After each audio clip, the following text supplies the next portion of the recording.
I'd imagine that after a nice meal, the last thing you'd like to hear about is foodborne illness. But it's a serious problem in the United States, and it needs addressing.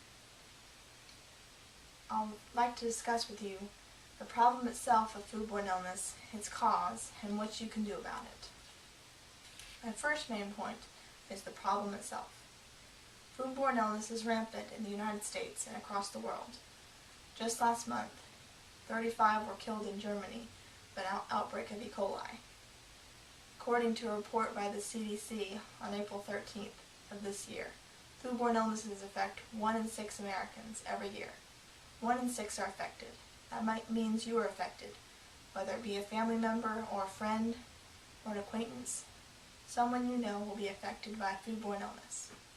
That's reason enough to do something about it. Despite advances in technology and in medication, it continues to be a problem.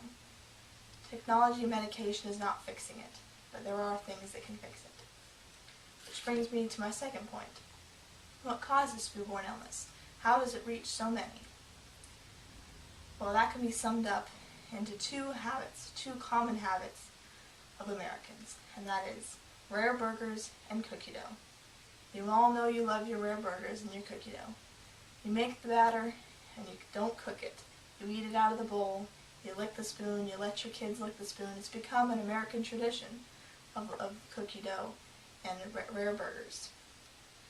But in truth, it increases the risk of foodborne illness.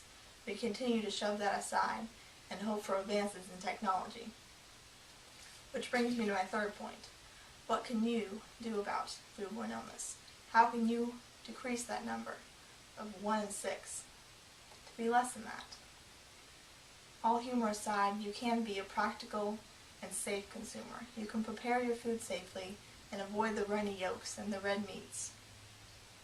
You can do this and still enjoy your food, still look for the Betty Crocker's cookie dough pack that's safe and prepared for you.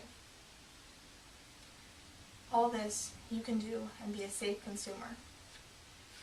To conclude, the problem of foodborne illness is rampant in the United States and continues to be. And while rare burgers and cookie dough aren't the only cause, they are some of the causes that can help eliminate it. So while you can probably still find some cookie dough that's safe and eat your occasional rare burger, just be safe when you prepare your food and be a thoughtful consumer.